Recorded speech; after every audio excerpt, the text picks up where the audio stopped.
was sitting in the house this afternoon. It got a little cold, so I went and checked the furnace, and the furnace wasn't coming on. So it was flashing 3 red flashes. So it's an Armstrong Air Ultra 5 Tech 91, and this unit's from 2005, so it's almost 13 years old. So if you open the bottom hatch,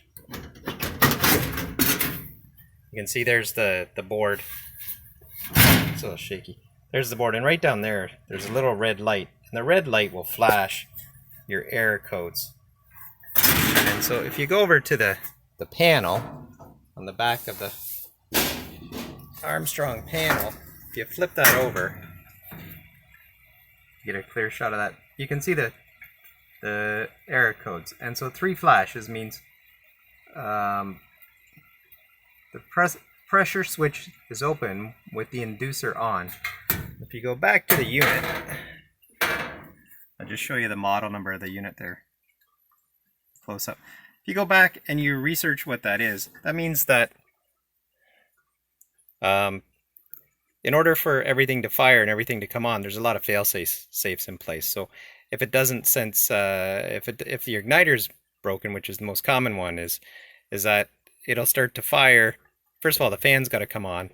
This this pushes the air, and so if the fan doesn't come on, then it won't fire. But if the igniter, it sends gas, but the pilot light doesn't light, then here's the igniter, right up there. You can see that, and then here's the tag on the igniter.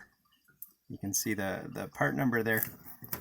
So there's a lot of fail-safe. So if that doesn't have, if a lot of things don't fire in the right order, it won't come on. So one of the most common things with this is with 3 flashes is that this hose goes on here. So if you take this hose, which goes up to the pressure, to make sure that there's pressure in the hose, if you take this hose off, you can blow out both ends, blow the hose out, and then put a like a paper clip in here, and just make sure there's nothing in there blocking the hole, right? And then you can just put it all back together. And at the same time, I always like to take off this hose here and just make sure that it's clear.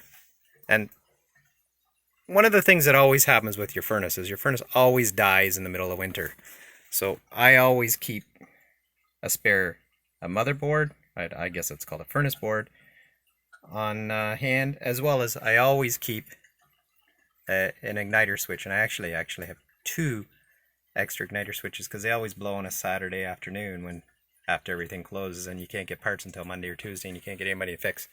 So anyways, I hope that helps somebody out, and if it does help you out and you get it fixed, make sure you grab a couple extra igniters on Amazon or at your local store. They're like $20-$25, but on a cold winter's night, it's literally, like I said, it's literally these 2 screws here and a plug, and you can have it changed in a matter of minutes, and you can tell right away if that's what the issue is, like I said, because you can look through the hole and see if it's glowing orange. If it's not glowing orange and this fan down here is running, then it's a simple fix. I hope this helps somebody.